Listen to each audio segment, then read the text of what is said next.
ठाकुर का जयंती समारोह है और जयंती समारोह आरजेडी की तरफ से ही मनाया जा रहा है। आप तस्वीरों में देख सकते हैं कि आरजेडी के कोटे से मंत्री जो प्रोफेसर चंद्रशेखर है वो पैदल ही अपने कार्यकर्ताओं के साथ, अपने नेताओं के साथ बढ़े चले जा रहे हैं।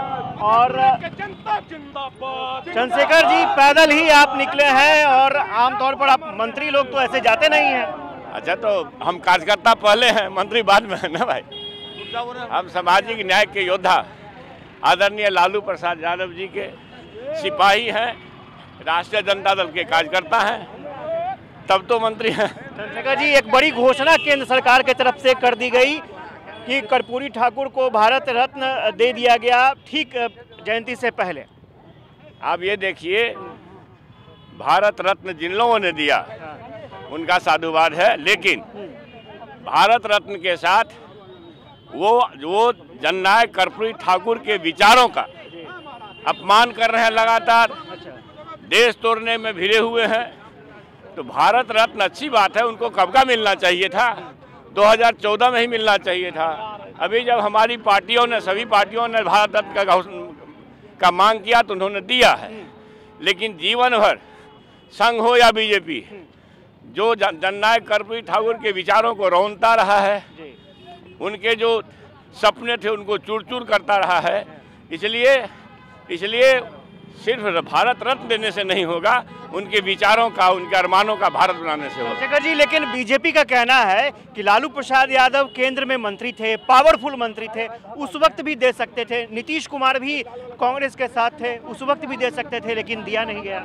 मैं ये देखा था, क्या कहता हूँ, वसूलों की बात है। लालू प्रसाद जी की सरकार केंद्र में कितने दिन रही, किस ढंग से लोगों ने तंग किया। लालू प्रसाद और उनकी पार्टी जब जब केंद्र में रही है, बेरोजगारों की चिंता, सामाजिक न्याय से जुड़े हुए सभी तबके के लोगों की चिंता करती रही है।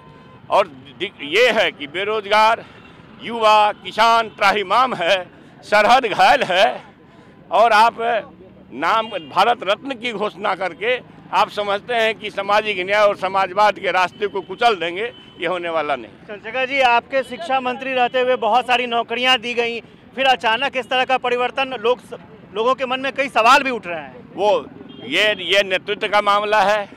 नेतृत्व ने जो जिम्मा दिया है उसको अच्छी तरह से करूँगा। शिक्षा मंत्री के रूप में जो इतिहास गढ़े गए हैं मेरे टेन्योर में, हमारे शीर्ष नेतृत्व के निर्देशन में, चाहे माननीय मुख्यमंत्री जी हों, माननीय उप मुख्यमंत्री जी हों, वो इतिहास याद रखेगा। समाज जानता है, किसी कुछ कहने से फर्क नहीं पड़ता है। अगर मुझे गन्ना विभाग मिला है, इसमें अपार संभावनाएं हैं किसानों के हित में बड़ा काम करने का। अच्छा, लेकिन कई शिक्षक जो हैं वो भी जानना चाहते हैं कि क्या जो चल रहा था आगे भी उसी तरह से चलता रहेगा। नए शिक्षा मंत्री आए हैं। अब ये तो नए शिक्षा मंत्री के लिए एक टास्क है कि आम शिक्षकों के लिए सहूलियत वाला सुविधापूर्ण पदस्थापन नीति हो जो आवश्यक है। के पाठक से कहा जा रहा है कि के पाठक से विवाद के कारण इस तरह के फैसले आए। अब ये लोग जो है, जो कहते हैं उनसे पूछिए, हमको इस बारे में कुछ नहीं पता। प्रोफेसर चंद्रशेखर थे और अपने कार्यकर्ताओं के साथ पैदल ही जा रहे हैं कार्यक्रम स्थल पर। और शिक्षा मंत्री के तौर पर चंद्रशेखर ने जो काम किया उसके बारे में उन्होंने जानकारी दी। देखना दिलचस्प होगा कि आगे किस तरह से प्रोफेसर चंद्रशेखर अपने दूसरे विभाग का कार्य निर्वहन करते हैं। कैमरा पर्सन सुनील के साथ आशुतोष चंद्रा, कसस न्यूज़, पटना।